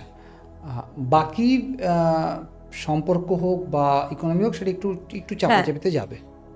ফিনান্সিয়ালি প্রচুর বেশি গ্রোথ হবে না এই বছরটা সিংহ রাশির ক্ষেত্রে, যেমন চলছিল সেরকম চলবে। আর প্রেম জীবনে প্রবলেম আসতে পারে, প্রেম জীবন একটু ধৈর্য ধরতে হবে এই বছর, ধৈর্য ধরতে হবে। আর এই বছরটা সিংহ রাশি নিজেকে বুঝতে পারবে যে তার কি করা উচিত, আর তাকে আরো বেশি গ্রাউন্ডেড হতে হবে সিংহ রাশি এবং ধনু রাশি দুটোর জন্য। সিংহ রাশির পর যে রাশিটা থাকে সেটা হচ্ছে কন্যা রাশি। কন্যা রাশির এই বছর কি চাকরির যোগ আছে? আচ্ছা, কন্যা রাশির কথা যদি বলি তো এটা হচ্ছে বুধের রাশি। আর বুধ অলরেডি রেট্রোগেট থেকে বেরাবে, তো অবভিয়াসলি চাকরির যোগ রয়েছে। নতুন বিজনেস, কন্যা রাশির লোকেরা নতুন বিজনেসের কথা ভাববে এবং করবেও। বাহ, ঠিক আছে। আর একটা যেটা ব্যাপার যে প্রত্যেকটা রাশির ক্ষেত্রেই এই বছরটা এমন একটা সেগমেন্ট নিয়ে আসছে যেটা আর কি সবাই চাইবে যে গ্রোথ করতে, আর বিভিন্ন রকমের বিজনেস প্রত্যেকটা রাশির লোক শুরু করবে। কিন্তু আমি বলবো সিংহ রাশি, মীন রাশি আর ধনু রাশি, এরা নতুন কিছু না ট্রাই করে নিজেকে সম্পূর্ণভাবে আগে বুঝুক, তারপরে চেষ্টা করুক। মানে যেটা এফর্ট দিচ্ছে সেই এফর্টটা আরো বেশি এফর্ট দিক এবং সেখান থেকে পথ খুঁজে বের করে হবে আশা করি। কন্যার পর থাকে তুলা, মানে কন্যার পরের রাশি আমাদের তুলা। আপনি তুলা নিয়ে বললেন না প্রথমে যে তুলা ব্যালেন্স করে চলে বেসিক্যালি, এই ব্যালেন্সের মধ্যে কিছু কি পরিবর্তন আছে 2026-এ? আচ্ছা, তুলার জন্যে না খুব ভালো টাইম পিরিয়ড, না খুব খারাপ টাইম পিরিয়ড, ঠিক আছে। তুলার, আমরা তুলাকে যে সাইন অনুযায়ী দেখি সেটা হচ্ছে যে তুলা যন্ত্র সেটা হিসাবে দেখি তুলাকে, কিন্তু তুলা হচ্ছে সবচেয়ে বেশি ইমব্যালেন্স, ঠিক আছে। কারণ কি, তুলা রাশির লোকরা সবাইকে খুশি রাখতে চায়, এদের কোনো দোষ নেই, এরা চায় যে সবাই ভালো থাকুক, কিন্তু সবাইকে ভালো রাখতে গিয়ে ওনার ওপরেই এসে দোষ পড়ে আর আলটিমেটলি খারাপই থাকে, ঠিক আছে। সেই জায়গা থেকে তুলা রাশির জন্য এই টাইম পিরিয়ডটা মোটামুটি ভালো। জুলাইয়ের পরে বেশি ভালো সময় আসছে। তার আগে যতটা চেষ্টা করার আর নিজেকে ব্যালেন্স করার সেইটা করতে হবে এই টাইমটাতে, তাহলে তুলা রাশির জন্য ভালো হবে, অবশ্যই ভালো হবে। আর তুলা রাশির সেরকম চাপের ব্যাপার না, তবে একটা জিনিস কি, প্রত্যেকটা জিনিসকে যখনই কিছু ডিসিশন নিচ্ছে একটু ভেবে নিতে হবে তুলা রাশির ক্ষেত্রে, ডিসিশনটা একটু ভেবে ধৈর্য ধরে নিতে হবে। প্রেম জীবন তুলা রাশির ক্ষেত্রে বেশ ভালো, খারাপের কোনো সম্ভাবনা নেই বা বিচ্ছেদের কোনো সম্ভাবনা নেই। এবারে একটা জিনিস কি, এটা জেনারেল প্রেডিকশন, যেটা সব রাশির জন্য, প্রত্যেকটা রাশির জন্য অবশ্যই সম্পূর্ণ চার্ট দেখে তারপরেই প্রেডিকশন দেওয়া যায়, ঠিক আছে। এবার তাহলে আমরা বৃশ্চিক রাশি নিয়ে ডিসকাস করি নাকি? একদম, কারণ বৃশ্চিক রাশির জন্য অনেকে ওয়েট করছে, সব ওয়েট করছে আমাদের টিমের মানুষজন। বলুন বৃশ্চিক রাশি কেমন যাবে? বৃশ্চিক রাশি এই টাইম পিরিয়ডে অনেক বেশি স্টেবল হবে। লাস্ট 2 বছরে বৃশ্চিক রাশি যতটা দৌড়েছে তার ফল কিন্তু পায়নি, কিন্তু এই বছরে গিয়ে বৃশ্চিক রাশি তার ফল পাবে। যারা গত বছর থেকে দৌড়াচ্ছে পাবে, তারা নিশ্চয়ই ফল পাবে। বৃশ্চিক রাশির যারা লোকজন তারা এই বছরে ফল পেতে চলেছে, তাদের হঠাৎ কোনো আয় বৃদ্ধি হতে পারে, ঠিক আছে, হঠাৎ অর্থনৈতিক দিক থেকে গ্রোথ হতে পারে, ঠিক আছে। আর বৃশ্চিক রাশির জন্য মোর অর লেস কি বলবো, বেশ ভালো সময়। শুনে নিয়েছিস? ঠিক আছে, একদম সবশেষ রাশি 12 নম্বর রাশি হচ্ছে মীন রাশি। সেই রাশিটি কেমন যাবে? মীন রাশির ক্ষেত্রে যদি আমি বলি, সম্পূর্ণ দিকটাকে যদি দেখি, মীন রাশিতেই এখন শনি বসে রয়েছে, ঠিক আছে। কিন্তু মোটামুটি জুলাই মাস অবধি মীন রাশির লোকেদের প্রচুর ইচ্ছা করবে, কর্মের দক্ষতা অনেক বেশি বেড়ে যাবে, ঠিক আছে। তারপরে আবার একটা লেজিনেস শুরু হবে, ঠিক আছে। সেই লেজিনেসটাকে যদি না নিয়ে আসতে পারে তাহলে মীন রাশি ঠিকঠাকভাবে চলতে পারবে, ঠিক আছে। রিলেশনশিপের ক্ষেত্রে তো একটু ওঠানামা থাকবে, বাদবাকি ফিনান্সটা যেমন ছিল সেরকম থাকবে। জুলাইয়ের পর থেকে গ্রোথের চান্সেসটা কম, তাই জন্য আমি বলবো যে এই মুহূর্ত থেকে তারা গ্রোথ করার চেষ্টা করুক, আর টাকা পয়সা অবশ্যই রাখার চেষ্টা করুক, জমানোর চেষ্টা করুক, অন্য কোথাও ইনভেস্ট করার চেষ্টা করুক। কর্ক রাশিদের জন্য এই জিনিসটা বলবো যে তাদের নিজেদের কাছে কিন্তু টাকা টিকবে না, তাই জন্য তারা যদি তার মায়ের অ্যাকাউন্টে বা কারোর ওয়াইফের অ্যাকাউন্টে, হাজব্যান্ডের অ্যাকাউন্টে এইভাবে যদি রাখে বেশি ভালো হবে। বেসিক্যালি আপনি যে 12টি রাশির বর্ণনা করলেন সেটা হচ্ছে আগেই বললেন জেনারেল প্রেডিকশন, সেটা এই সাল এবং এই বছরের গ্রহ নক্ষত্রকে বেস করে একটা জেনারেল প্রেডিকশন হয়। প্রত্যেকটা রাশিকে যদি আমরা আলাদা করে ডিফাইন করতে চাই তবে তাদের অবশ্যই জন্মছক বা আদার্স দরকার, যার ফলে আপনাদের মতো যারা আছে তাদের সাথে যোগাযোগ করে তবে কি তারা একটা সঠিক পথ পাবে নিশ্চয়ই। কিন্তু যারা এই পডকাস্টটা দেখছে তারা অনেকেই সেই জায়গাগুলোকে কভার করতে পারে না, হয়তো পডকাস্টটা দেখে নিজের মধ্যে নিজেদের কীভাবে যেতে পারে তার একটা জেনারেল প্রেডিকশনের অনুসারে তারা একটা পথ চলতে পারে। তাই কিছু কিছু কমন জিনিস থাকে, আমরা সেই ব্যাপারগুলো একটু জানতে চাইবো আপনার কাছে। যেমন এই 2026 সালে কোন কোন রাশির বিদেশ যাত্রা হতে পারে? আচ্ছা, বিদেশ যাত্রা যদি বলি তো কর্ক রাশির চান্সেস রয়েছে, বিদেশ যাত্রার ক্ষেত্রে। আর বৃশ্চিক রাশিরও চান্সেস রয়েছে বিদেশ যাত্রার ক্ষেত্রে, ঠিক আছে। আর রাহুর এখন যেটা পজিশন, রাহু হচ্ছে কুম্ভ রাশিতে বসে রয়েছে, আর এটা ডিসেম্বর অবধি থাকবে। সেইটা অনুযায়ী যারা কুম্ভ রাশির লোকজন তারা সেরকমভাবে জায়গার পরিবর্তন না করতে পারে, কিন্তু মেষ রাশির জন্যেও বিদেশ যাত্রার ভালো চান্সেস রয়েছে। আপনি যেমন বললেন বিদেশ যাত্রার জন্য যে রাশিগুলো বললেন, ঠিক সেইভাবেই এই বছর ব্যবসায় লাভবান হতে পারে কোন রাশিগুলো? ব্যবসায় লাভবান হবে হচ্ছে মেষ রাশি, কর্কট রাশি আর মকর। মানে যারা ব্যবসা করছে তারা লাভের দিকে লাভের দিকে মানে তো, 2025 বেশ যদি ভালো লাভ উঠাতে পারবে। 2025 যদি ডামাডোল থাকে এই বছরটা তার রিকভারি হয়ে যাবে। হ্যাঁ, বৃষভও এর মধ্যে পড়ছে, বৃষ রাশিও বেশ ভালোভাবে পারবে। মানে টোটাল 4টে রাশি, ঠিক আছে, মেষ, বৃষ, কর্কট, মকর। ব্যবসা কথা আসলে চাকরি কথা আসবে, বেসিক্যালি জব। তো এই বছর 2026-এ কোন কোন রাশিদের বা জাতক জাতিকাদের চাকরি প্রমোশন হবে বা চাকরি থেকে ডেভেলপমেন্ট আর বেশি করতে পারবে সেটা কি? চাকরি থেকে ডেভেলপমেন্ট যদি বলেন, আপনি তুলা রাশি, বৃষ রাশি, ঠিক আছে, আর বৃশ্চিক, ঠিক আছে, যারা চাকরি করছে তারা ডেভেলপ করতে পারবে। চাকরি হলো, ব্যবসা হলো, তারপর আর একটা জীবনে মূল পার্ট থাকে, সেটা হচ্ছে বিয়ে। এই বছর 2026 সালে কোন কোন রাশির বিয়ের যোগ আছে? দেখুন, রাশির বিয়ের যোগ কখনো হয় না, যেটা ব্যাপার। কারণ হচ্ছে শুধু রাশিটাকে দেখলে হবে না, কারণ শুধু রাশিটা আমরা দেখছি হচ্ছে মুনের কন্ডিশন দেখছি, কিন্তু সম্পূর্ণ চার্টে 9খানা প্ল্যানেট কোথায় বসে রয়েছে, কোন রাশিতে বসে রয়েছে, সেটা না দেখে বলা সম্ভব নয়। মানে ওভারঅল বিষয়ে জেনারেল প্রেডিকশনে বিয়ের কথাটা বলা খুব মানে চাপে হবে না, বেসিক্যালি সঠিক হবে না। কিন্তু হ্যাঁ, জেমিনির একটা রয়েছে নতুন রিলেশনশিপে যাওয়া বা বিয়েরও সম্ভাবনা জেমিনির রয়েছে, মানে মিথুনের রয়েছে। আর তাদের যারা মিথুন রাশির, তারা প্রচুর দিন ধরে গার্লফ্রেন্ড খুঁজছিল বা বয়ফ্রেন্ড খুঁজছিল, তাদের হয়ে যাবে, চাপ নেই। বাহ, তবে যারা মিথুন রাশি তারা তো মোটামুটি হ্যাপি ভাব। যখনই সম্পর্কের কথা আসে তখন বিচ্ছেদের কথাও আসে। তো এই বছর কি তেমন কোনো জাতক জাতিকে আছে যাদের বিচ্ছেদ হলেও হতে পারে? দেখুন, বিচ্ছেদ হলে যদি হতে পারে বলি, তাহলে হচ্ছে সেখানে তুলা আসছে, আর কুম্ভ রাশিরও একটু চিন্তিত, ঠিক আছে, এদের চান্সেস আছে বিচ্ছেদের। তবে আমি মনে করি যে বিচ্ছেদের চান্সেস থাকলেই বিচ্ছেদ হবে এরকম ব্যাপার না। আজকের দিনে যদি বিচ্ছেদের চান্স নাও থাকে তবুও বিচ্ছেদ হচ্ছে, কারণ মেন্টালি ম্যাচ হচ্ছে না। আর যদি আমরা ঈশ্বরের কাছে চাই যে আমরা একসাথে থাকবো, তাহলে কেউ আলাদা করতে পারে না। ওভারঅল জ্যোতিষশাস্ত্র হোক বা নিউমোলজিস্ট হোক বা ট্যারোট হোক, যাই হোক, দিনের শেষে বা কথা শেষে ঈশ্বরই সবকিছু। অবশ্যই তাকে যদি মন দিয়ে ডাকা যায়, যে কোনো সমস্যা থেকে রিকভারি করাই যায়। আচ্ছা, আমরা ব্যবসা বললাম, চাকরি বললাম, বিয়ে বললাম, সম্পর্ক বললাম, পরের পার্টটা হচ্ছে সন্তান। তবে এই বছর সন্তান যোগ কোন কোন রাশির ক্ষেত্রে হতে পারে? ক্যান্সারের ক্ষেত্রে রয়েছে, মানে কর্কটের ক্ষেত্রে রয়েছে সন্তান যোগ। আর মকরের ক্ষেত্রে বিশেষ করে যারা মকর রাশির লোকজন বাচ্চাদের সাথে টাইমও কাটাননি এতদিন, তারা এবার বাচ্চাদেরকে নিয়ে টাইম কাটাবেন, কারণ আপনাদের যে চাইল্ড হাউস যথেষ্ট ভালো কথা বলছে। আর মকর রাশির বাচ্চা, মানে নতুন যারা ভাবছেন বাবা মা হবেন, বাবা মা উভয়ের ক্ষেত্রেই চান্সেস রয়েছে। জীবনে সব ভালো ঘটবে তার তো কোনো না মানে সঠিকতা নেই, মানে সঠিক নেই বা সেটা সম্ভাবনা, সমস্যাও আসবে।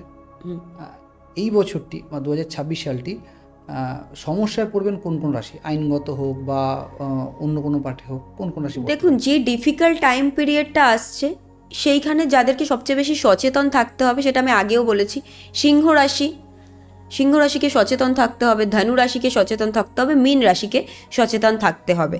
আর সচেতনতাটা সববারই অবলম্বন করা উচিত, প্রত্যেকটা রাশির ক্ষেত্রেই সচেতনতা অবলম্বন করা উচিত। কারণটা বলছি, কারণ বুধ গ্রহটা হচ্ছে আমাদের সচেতনতার প্রতীক, ঠিক আছে।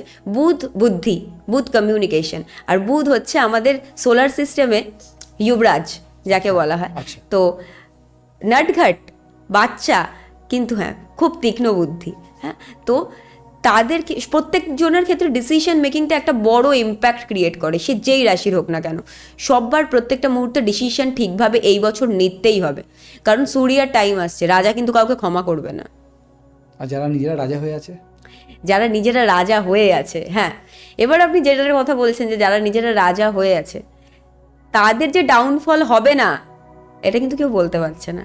ডাউনফল হওয়ার চান্সেস রাজত্ব হারাতেও পারে। হ্যাঁ, অবশ্যই, সাবধান সবাইকে থাকতে হবে। অবশ্যই। আপনি মিথুন রাশি নিয়ে বললেন যে স্বাস্থ্য, মানে বাবার স্বাস্থ্য দিকে নজর রাখ, ঠিক সেইভাবে কোন কোন রাশির স্বাস্থ্য নিয়ে আরও বেশি সতর্ক হওয়া দরকার?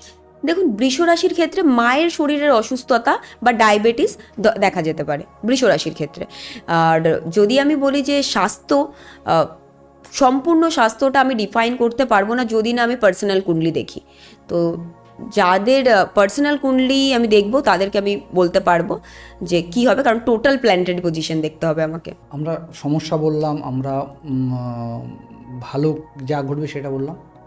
এবার কোন রাশির ক্ষেত্রে অনেক হয় না যে অনেক পুরনো সমস্যা আটকে আছে, পুরনো আইনগত জটিলতা আটকে আছে, মানে পুরনো কোনো সমস্যা বা জটিলতা থাকলে কোন কোন রাশির ক্ষেত্রে এই বছরটি সেগুলো সব মিটে যাওয়ার সময়?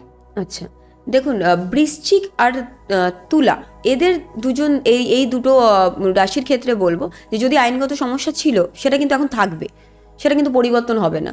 কিন্তু মেষ রাশি, মকর রাশি, এদের যদি আইনগত কোনো মানে থেকে থাকে সেটা সলভ হতে দেখা যাবে।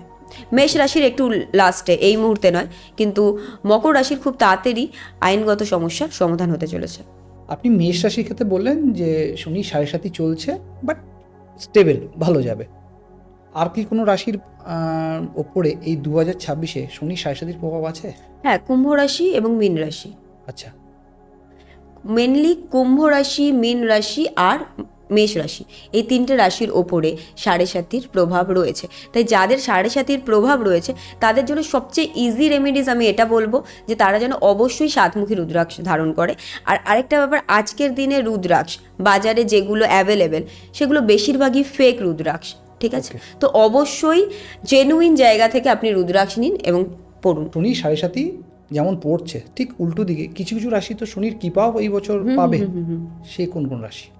আপনি যেটা বললেন যে শনির কৃপা কারা কারা পাচ্ছে, তো এই মুহূর্তে বা এই বছরটাতে মানে হাফ অফ দ্য ইয়ার্স শনির কৃপা থাকবে হচ্ছে মেষ রাশির ওপরে, বৃষ রাশির ওপরে, কন্যা রাশির ওপরে থাকবে, মিথুন রাশির ওপরে থাকবে, আর থাকবে তুলা রাশির ওপরে, বৃশ্চিকের ওপরেও থাকবে, ঠিক আছে? বেশ কয়েকটা রাশির জন্য এই বছরটা কিন্তু বেশ ভালো। যখনই আমরা অ্যাস্ট্রোলজির কথা বলি তখন অনেক প্রশ্ন অনেক মানুষের মধ্যে নানা রকম থাকে। যে বিশ্বাস করে তার কাছে বিষয়টা অনেকটা বড়, যে বিশ্বাস করে না তার কাছে উৎপটাঙ্গ লাগতে পারে। ঠিক সেরকমই একটা প্রশ্ন যে হচ্ছে রাশির ক্ষেত্রে কি মানে যৌন আকাঙ্ক্ষা এরও কোনো মানে মানে ডিসিশন ডিপেন্ড করে বা এরও কোনো লক্ষণ ডিপেন্ড করে? দেখুন, অ্যাকচুয়ালি রাশির ক্ষেত্রে যদি বলি, এটা রাশিকে ঠিকভাবে ডিফাইন করা এই ক্ষেত্রে সম্ভব নয়। কারণ আপনার চার্টের মঙ্গল কোথায় রয়েছে, ঠিক আছে, সে ডেলিভারেট না এক্সঅল্টেড না রেট্রো। একটু থামাচ্ছি আপনাকে, মানে রাশি না করলে গ্রহ করে। একদমই তাই, গ্রহ করে, ঠিক আছে? যেমন ধরুন, দেখবেন অন্যান্য রাশির থেকে বৃশ্চিক আর মেষ এদের ফিজিক্যাল চাহিদাটা অনেকটা বেশি হয়, কারণ এরা মঙ্গলের রাশি, ঠিক আছে? আর আপনার চার্টে মঙ্গল কীরকম অবস্থায় রয়েছে তার উপরে ডিপেন্ড করে বোঝা যায় যে প্রথম কথা ম্যারিড লাইফ কেমন হবে। আর ম্যারিড লাইফ অনেকটাই সেক্সুয়ালির উপর ডিপেন্ড করে, এটা আমরা বলি আর না বলি, বা হয়তো আমরা সবার সামনে ডিসকাস করতে পারি না, তবে এটা বাস্তব কথা। আর ম্যারিড লাইফ কেমন চলবে সেটাও মঙ্গলের ওপর ডিপেন্ড করে, মঙ্গলের পজিশনের ওপর ডিপেন্ড করে, বিয়েতে লেট হবে কি না এটাও ডিফাইন করে। আরেকটা জিনিস যেটা প্রচুর মানে বাজে আফওয়া আছে, যেটাকে বলে যে মাঙ্গলিক, মানে মাঙ্গলিকটাকে নিয়ে সবাই একটা ভীত, এটা খুব ভুল জিনিস। কারণ হচ্ছে মাঙ্গলিক মানে কি, আপনার কেন্দ্রভাবতে মঙ্গল বিরাজ করছে, তো কেন্দ্রভাবতে যখন মঙ্গল বিরাজ করছে তাহলে আপনি অনেক বেশি এনার্জেটিক হবেন। মাঙ্গলিক মানে শুধুমাত্র ফিজিক্যাল এনার্জি নয় বা সেক্সুয়াল এনার্জি নয়, মঙ্গল মানে আপনার কতটা তাকাত কাজ করার প্রতিও, ঠিক আছে, কতটা কাজের প্রতি ম্যাডনেসও সেটাকেও শো করে, ঠিক আছে? তো আপনি যদি মাঙ্গলিক হন তো ভয় পাওয়ার কোনো বিষয় নেই যে আপনি মাঙ্গলিক। আচ্ছা, দেখুন অ্যাস্ট্রোলজি অনুসারে এক এক জ্যোতিষবিদ আপনাদের মতো যারা আছে তারা এক এক রকমভাবে ডিসক্রাইব করে যে মাঙ্গলিক হলে এই প্রতিকার আছে, এইভাবে যেতে হবে, এত টাকার মানে যোগ্য করতে হবে, এরকম ব্যাপার থাকে। মানে আপনার বক্তব্য অনুসারে যে এটা বড় কোনো ব্যাপার না, কিন্তু হ্যাঁ অবশ্যই মাঙ্গলিক যদি হয় ম্যারিড লাইফে একটু প্রবলেম, লেট বা ম্যারেজে বাধা এইগুলো দেখা যায়। এইটার ক্ষেত্রে বলবো হনুমান চালিসা পাঠ করুন আপনি, আর একটা লাল ফুল যদি আপনি মঙ্গলবার দিন হনুমানজিকে দিতে পারেন তাহলে এটা অনেকটা মঙ্গল দোষটাকে কমায়, ঠিক আছে। আর না হলে আপনি লাল পলা পড়তে পারেন। লাল পলা শুধুমাত্র যে মঙ্গলের দোষ কমায় তা না, লাল পলা শরীরকে অনেক রকমভাবে সুস্থ রাখে, ব্লাডের যে কোনো প্রবলেম থেকে সেটাকে সুস্থ রাখে। বর্তমান সময়ে আপনি প্রথমে যেটা বললেন যে মানুষদের মধ্যে মানে বিবাহিত সম্পর্কে ছাড়াছাড়ি বা একটা রিলেশনে থাকাটা খুব কঠিন। মানে বর্তমান সময় যেভাবে মানে আগে যদি ডিভোর্সের সংখ্যা 100-র মধ্যে 30% ধরি, সেটা এখন 60% হয়ে গেছে, এভাবে হচ্ছে। এই ব্যাপারটা কোনো গ্রহর ওপরে বা রাশির ওপরে কি বেস করে হয়? একদমই। যদি আমি যেমন যদি আপনার শনির যদি 7 নম্বর হাউসে বসে থাকে, 7 নম্বর হাউস হচ্ছে কি আমাদের ম্যারেজ হাউস, বা হচ্ছে শনি যদি আপনার ফার্স্ট হাউসে বসে থাকে তাহলে ফার্স্ট হাউস থেকে ডিরেক্টলি দেখবে 7 নম্বর ঘরকে, ঠিক আছে। তাহলে ম্যারেজে লেট হবে, ঠিক আছে, বা ডিভোর্সেরও চান্স আছে। যেমন ধরুন 9th হাউসে শনি বসে গেল আর 10th হাউসে শনি বসে গেল, ঠিক আছে। তো শনি যদি 5th-এও বসে তবুও ডিভোর্সের একটা চান্সেস তৈরি করে দেয়। 5th-এ বসলে কি বাচ্চা হতেও লেট হয়, ঠিক আছে। বা হচ্ছে এডুকেশনটা অনেকটা বেশি হয়ে ওঠে না, কারণ ওটা এডুকেশনেরও হাউস এবং চাইল্ডেরও হাউস হচ্ছে 5th হাউস। তাই জন্য শনি যদি 7-এ মানে 5 নম্বর ঘরে যদি বসে বা 5th হাউসে যদি বসে তাহলে অবশ্যই সেটা এডুকেশনে প্রবলেম ক্রিয়েট করবে, সেটা মানুষের বিবাহিত জীবনে প্রবলেম ক্রিয়েট করবে, আর হচ্ছে চাইল্ডেরও প্রবলেম ক্রিয়েট করবে। জ্যোতিষশাস্ত্রে এরকম কি কোনো প্রতিরোধ বা প্রতিকার আছে যেখানে ধরুন কোনো একটা স্বামী স্ত্রী বা কোনো একটা রিলেশন, সেটা আপনি যেহেতু বললেন যে গ্রহ বা নক্ষত্রের উপর ডিপেন্ড করে সেই রিলেশনটা ব্রেক হতে পারে, ধরুন অপোজিট পার্সন চাইছে সব রিলেশনটা টিকে থাকুক, কিন্তু বিপরীত যে পার্সন আছে তার হয়তো গ্রহ বা নক্ষত্র সেটাকে ট্রিগার করছে মানে ব্রেকের দিকে, তো যিনি চাইছে সম্পর্কটা টিকে থাকুক সেটা কি কোনো প্রতিকার আছে যে সম্পর্কটা ধরে রাখতে পারে? দেখুন অবশ্যই প্রতিকার আছে, কিন্তু দুজনকে চাইতে হবে, এটা হচ্ছে প্রথম কথা। কারণ হচ্ছে একজন যদি চায়, দেখুন এর সবচেয়ে যেটা বেস্ট রেমেডি সেটা হচ্ছে গৌরীশঙ্কর রুদ্রাক্ষ, ঠিক আছে। মাতা পার্বতী আর মহাদেবের কনজুগেট একটা রুদ্রাক্ষ হয়, যেটা খুব রেয়ার রুদ্রাক্ষ, সব জায়গায় পাওয়া যায় না বা অ্যাভেলেবেল নয়। আর মার্কেটে প্রচুর খারাপ জিনিস পাওয়া যায় যেটা দুটো রুদ্রাক্ষকে জুড়ে দিয়ে বলা হয় যে এটা গৌরীশঙ্কর রুদ্রাক্ষ, কিন্তু নয় সেটা। তো গৌরীশঙ্কর রুদ্রাক্ষ যদি কেউ ধারণ করে তার ম্যারিড লাইফে কোনো প্রবলেম আসবে না, বা যাদের বিয়ে হচ্ছে না, ঠিক আছে, বা চাইছেন বিয়ে করতে বা বাড়ির লোক চাইছে কিন্তু প্ল্যানেটের কন্ডিশন এরকম, মুন বা শনি বা মঙ্গল এমন কন্ডিশন ক্রিয়েট করে রেখেছে, বা রাহু কেতুর জন্য, ঠিক আছে। ম্যারিডে মেনলি সমস্যাটা হয় হচ্ছে রাহু কেতু আর শনির জন্য, ঠিক আছে। তারা হয়তো এরকমভাবে ক্রিয়েট করে রেখেছে বিয়ে হতে দিচ্ছে না। তো সবসময় একটা জিনিস জানবেন, রাহু কেতুকে কন্ট্রোল করে হচ্ছে মহাদেব, ঠিক আছে।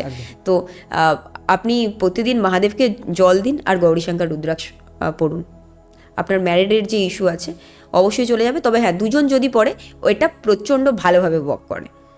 এবার একজন পড়লে কি, একজন চাইছে সে পড়ে নিল, তাতে কিন্তু না হওয়ার চান্সটা বেশি। আমাদের জীবনশৈলীর অঙ্গ হচ্ছে যেমন একটা সম্পর্ক, সন্তান, জীবনে ব্যবসা, ঠিক সেরকমই বর্তমান সময়ে একটা ব্যাপার অ্যাড হয়েছে, সেটা হচ্ছে অন্য সম্পর্কে যুক্ত হওয়া, মানে খুব বাংলাভাবে বলতে গেলে পরকীয়া যুক্ত হওয়া।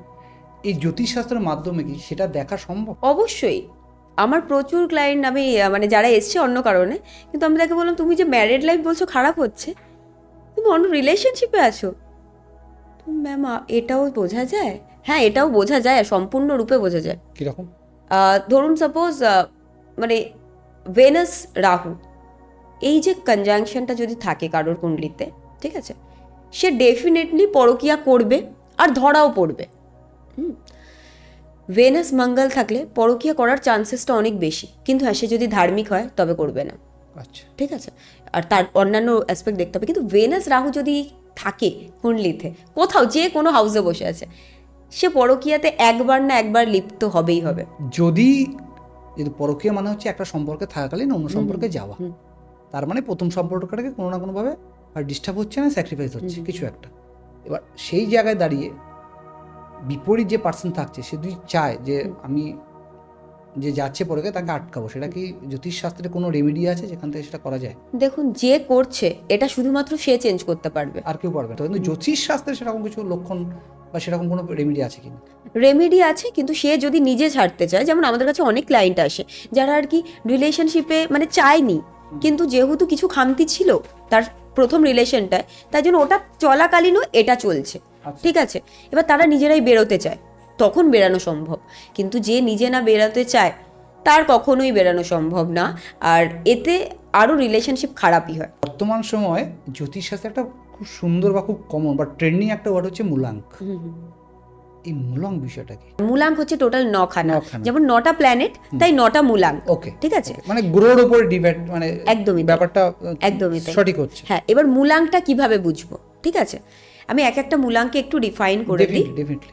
যেমন ধরুন হচ্ছে যাদের হচ্ছে মূলাঙ্ক 1, তার মানে তাদের ডেট অফ বার্থ হচ্ছে 1 তারিখ, 10 তারিখ, 19 তারিখ, 28 তারিখ, ঠিক আছে, তারা হচ্ছে নাম্বার 1-এর আন্ডারে পড়ছে, মানে মূলাঙ্ক 1-এর আন্ডারে পড়ছে। এবার যাদের ধরুন মূলাঙ্ক 2 কাদের, ঠিক আছে, মূলাঙ্ক 2 হচ্ছে যাদের ডেট অফ বার্থ হচ্ছে 2 তারিখ, 20 তারিখ, 11 তারিখ, 29 তারিখ, তাদের হচ্ছে মূলাঙ্ক 2। ওকে। মূলাঙ্ক 2 হচ্ছে রুল করে হচ্ছে চাঁদ, মূলাঙ্ক 3-কে রুল করে হচ্ছে জুপিটার।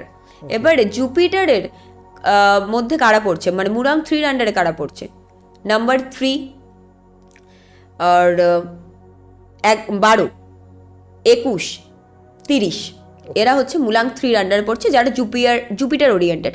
এরা হচ্ছে নলেজ সিকার হয় বা জ্ঞানী হয় বলতে পারেন আপনি, ঠিক আছে। এবার হচ্ছে নাম্বার 4, মানে হচ্ছে রাহুর ওরিয়েন্টেড বা রুলিং প্ল্যানেট হচ্ছে রাহু। তো রাহু বলে ভয় পাওয়ার কোনো বিষয় নেই। রাহু মানে হচ্ছে যে মানে যার মূলাঙ্ক 4, মানে ডেট অফ বার্থ হচ্ছে 4, 13 তারিখ, 31 তারিখ, 22 তারিখ, এদের হচ্ছে মূলাঙ্ক 4। এরা প্রচণ্ড প্র্যাকটিক্যাল হয় আর কখনো ভয় পায় না, মানে বলতেই হবে, এবার বলে হচ্ছে এরা লোকের শত্রু হয়ে যায়, ঠিক আছে। তাই জন্য এদের উচিত যে একটু ভেবে বলা, কিন্তু এরা না বলে থাকতে পারবে না, কারণ এটাই এদের ক্যারেক্টারিস্টিক্স। আমরা যত প্ল্যানেটকে বুঝতে পারি তত আমরা মানুষকে বুঝতে পারি যে এই মানুষটা কেন এরকম করছে, কারণ আমরা তো জলের মতো, প্ল্যানেট আমাদের যেমন চালাচ্ছে আমরা তেমন চলছি। আজকে আমি ধরুন অ্যাস্ট্রোলজার কেন হয়েছি, কিছু একটা ছিল আমার কুণ্ডলিতে যেটা আমাকে অ্যাস্ট্রোলজি অব্দি ড্রাইভ করে নিয়ে গেছে। তো মূলাঙ্ক যাদের 4 তারা হচ্ছে রাহু ওরিয়েন্টেড। আমি ডেট অফ বার্থগুলো বলেছি কি কি ডেট অফ বার্থ হয়। এবার হচ্ছে মূলাঙ্ক 5, যেটার রুলিং প্ল্যানেট হচ্ছে মার্কিউরি বা বুধ। আচ্ছা, এদের ডেট অফ বার্থ কোনগুলো, 5 তারিখ, 14 তারিখ, 23 তারিখ, এই 3টে ডেট অফ বার্থ যাদের, তারা হচ্ছে মূলাঙ্ক 5। আচ্ছা, তারা মার্কিউরি ওরিয়েন্টেড, তাদের মধ্যে একটু বাচ্চামিটা বেশি দেখা যায়, ঠিক আছে, আর ঘুরতে ফিরতে ওরা ভালোবাসে, যাই হোক সেটা আমি পরে বলছি। এবার হচ্ছে মূলাঙ্ক 6, মানে যাদের ডেট অফ বার্থ হচ্ছে 6 তারিখ, 15 তারিখ আর হচ্ছে 24 তারিখ, এরা হচ্ছে মূলাঙ্ক 6 ভেনাস ওরিয়েন্টেড। এরা লাক্সারি লাভার, ঠিক আছে, কিছু থাক না থাক, কিন্তু হ্যাঁ এদের জীবনে লাক্সারি থাকেও, ঠিক আছে, কোনো কিছুর অভাব কিন্তু এদের হয় না, ঠিক আছে। যার শুক্র ভালো তার বলা যায় অনেক কিছুই ভালো, কিন্তু হ্যাঁ গুরুর ওপরে কেউ নেই, সেটা পরবর্তীকালে বলছি এই ব্যাপারটা। এবার হচ্ছে মূলাঙ্ক 7, মূলাঙ্ক 7 কাদের, 7 তারিখ, 16 তারিখ, 25 তারিখ, এদের হচ্ছে মূলাঙ্ক 7। এরা হচ্ছে কেতু ওরিয়েন্টেড। কেতু ওরিয়েন্টেড মানে হলো যারা মাথা দিয়ে ভাবে না, যারা মন থেকে ভাবে, আর মন থেকে ভেবে এরা একটু দুঃখই পায়, কারণ এদেরকে কেউ বুঝতে পারে না। কেতু ওরিয়েন্টেড যারা, তাদেরকে কেউ বুঝতে পারে না, আর এরা সত্যি কথা বলতে ভালো মনের মানুষ যদি হয় তাহলে কেতু ওরিয়েন্টেড মানুষ এরা, কারণ হচ্ছে এরা মাথা দিয়ে ভাবেই না, কারণ কেতুর যদি আপনি দেখেন মাথা নেই, ঠিক আছে, তো এরা মাথা দিয়ে ভাবে না, এরা খুব মনের মানুষ হয়। এবারে বলি নাম্বার 8-এর কথা, মূলাঙ্ক 8-এর কথা। মূলাঙ্ক 8 যারা, তারা হচ্ছে 8 তারিখ, 17 তারিখ আর হচ্ছে 26 তারিখ, এদের হচ্ছে মূলাঙ্ক 8। এদের বেশিরভাগ জেনারেলি যেটা দেখা যায় প্রত্যেকটা কাজে একটু লেট হয়, শনির মতো। অ্যাকচুয়ালি শনি হচ্ছে এদের রুলিং প্ল্যানেট, তো শনির যে একটা ঘুরতে, একটা চক্র ঘুরতে 29 বছর সময় লাগে, ঠিক আছে? তো এদের ওই জন্য একটু লেজিনেস আর লেট হওয়া হয়। এবার কি হয়, প্রত্যেকটা ডেট অফ বার্থের কিন্তু আবার ডিফারেন্ট। আমি এখানে মূলক ধরেই বলবো। আর কারোর যদি নিজেদের ওরিয়েন্টেড সব কিছু জানার থাকে তাহলে আমার সাথে কন্ট্যাক্ট করুন, বা যে কোনো ভালো অ্যাস্ট্রোলজার বা নিউমোলজিস্টের সাথে কন্ট্যাক্ট করে নিজেদের ব্যাপারে জানুন, কারণ জানার দরকার আছে। আমরা যদি জানতে পারি যে কি প্রবলেম আছে, তবেই আমরা সেই প্রবলেমটাকে সলভ করতে পারি। একদম একদম। এবার বাকি রইল নাম্বার 9, মানে হচ্ছে যারা মঙ্গল ওরিয়েন্টেড, হ্যাঁ, যাদের রুলিং প্ল্যানেট মঙ্গল। তাদের কোন কোন তারিখগুলো? তাদের হচ্ছে 9 তারিখ, 18 তারিখ, 27 তারিখ। আর এরা প্রচণ্ড বেশি এনার্জেটিক হয়। জিম যাদের করতে দেখবেন না আপনি, বডি ওয়েডি বানাতে দেখবেন, বেশিরভাগ ক্ষেত্রেই এরা যারা, হ্যাঁ। আর এদের মানে ফিজিক্যাল বডিতে না এরা অনেকটা বেশি হার্ড ওয়ার্কিংও, ঠিক আছে? মঙ্গল হচ্ছে মাটির সাথে জুড়া হুয়া, কিন্তু এরা মাটির মানুষও হয়, কিন্তু দেখে মনে হয় যে না, কারণ এনার্জি এত বেশি, দেখে সেটা বোঝা যায় না। মূলাঙ্কের সাথে আমাদের জ্যোতিষশাস্ত্রের লিঙ্ক খুঁজে পাচ্ছে গ্রহর মাধ্যমে। তার মানে কি আমি এটা বলতে পারি যে নিউমোলজিস্টের পার্টটা শুরু হয় জ্যোতিষশাস্ত্র থেকে? অ্যাকচুয়ালি বলতে পারেন যে যারা প্রথমে জ্যোতিষ শেখে, অ্যাস্ট্রোলজি যারাই শিখছে, আগে তারা নিউমোলজিটাকে শেখে, কারণ অ্যাস্ট্রোলজির তুলনায় এটা অনেকটা ইজিলি বোঝা সম্ভব, কারণ অ্যাস্ট্রোলজি অনেক ভাস্ট জিনিস, ঠিক আছে? সেই জায়গা থেকে নিউমোলজি থেকে গ্রহর ব্যাপারে সম্পূর্ণটা জানা অনেক ইজিলি হয়ে যায় নিউমোলজির ক্ষেত্রে। অ্যাস্ট্রোলজি শিখতে চাইছে তাদেরকে আমি বলবো প্রথমে নিউমোলজি শিখুক, ঠিক আছে? নাম্বারগুলোকে শিখুক, নাম্বারগুলোর মাধ্যমে প্ল্যানেটকে বুঝুক, তারপরে তারা অ্যাস্ট্রোলজিতে আসুক।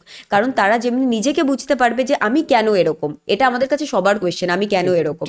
তো আমার ওপর কোন প্ল্যানেট সবচেয়ে বেশি কার্যকরী, আমি কোন প্ল্যানেটের অন্তর্ভুক্ত, কে হচ্ছে আমার গড প্ল্যানেট, এগুলো আমাদের জানা উচিত। যেমন ইষ্ট দেব জানা উচিত, তেমনি এটাও জানা উচিত যে আমার জন্য সবচেয়ে প্ল্যানেট কোনটা ভালো, কে সবচেয়ে ভালো এফেক্ট দিচ্ছে। কারণ তাকে যদি আমি প্রসন্ন করতে পারি তাহলে আমার কাজ আরও অনেক বেশি তাড়াতাড়ি সম্পন্ন হবে।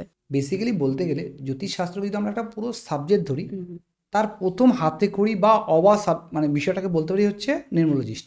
কারণ সেটা যদি শিখে যায়, সে গ্রহ পার্টটা জানতে পারবে, যেটা আপনি বললেন, এবং তার ফলে গ্রহ যদি বুঝে যায় তো বাকিগুলো তার বুঝতে সুবিধা হবে, অবভিয়াসলি অনেক বেশি সুবিধা হবে। আর আরেকটা জিনিস যেটা দেখুন, এখনকার সময় সবচেয়ে বেশি চাইনাতে বা ওয়েস্টার্ন কান্ট্রিতেই নিউমোলজি চলে, ঠিক আছে?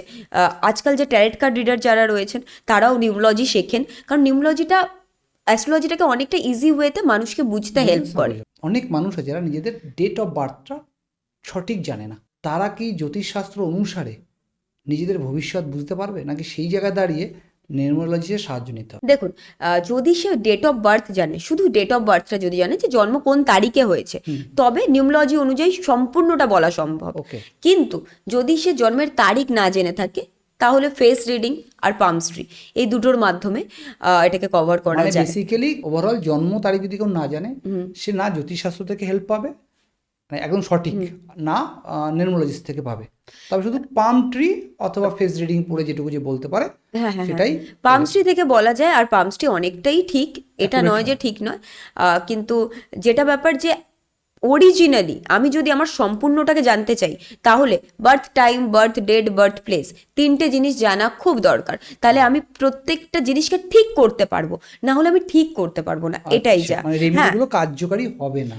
না, রেমেডিস কার্যকরী হবে, কিন্তু আপনার যে কোন রেমেডিসটা দেওয়া উচিত সেটা জ্যোতিষী যদি আপনার চার্টই না দেখে কিভাবে বলবো? আমি সেটাই বললাম, যদি চার্ট না খুঁজে পায়, উনি যদি যে রেমেডি দেয় সেটা আমাদের কার্যকরী হবে না। বেসিক্যালি ওভারঅল আমাদের প্লেস, টাইম, ডেট, এটা ম্যান্ডেটরি জ্যোতিষশাস্ত্রের ক্ষেত্রে। এটা মানে বেদিক অ্যাস্ট্রোলজির ক্ষেত্রে এটা সবচেয়ে বেশি ম্যান্ডেটরি। তবে একটা জিনিস কি, বেদিক অ্যাস্ট্রোলজিতে পামস্ট্রিও রয়েছে, বেদিক অ্যাস্ট্রোলজির মধ্যে ফেস রিডিংও রয়েছে, যার মাধ্যমে আপনার ফেস থেকেই বলা যাবে যে আপনার কোন কোন গ্রহর অবস্থা কিরূপ, ঠিক আছে? হ্যাঁ, টোটালি বলা যায়। এটা আলাদা সাবজেক্ট।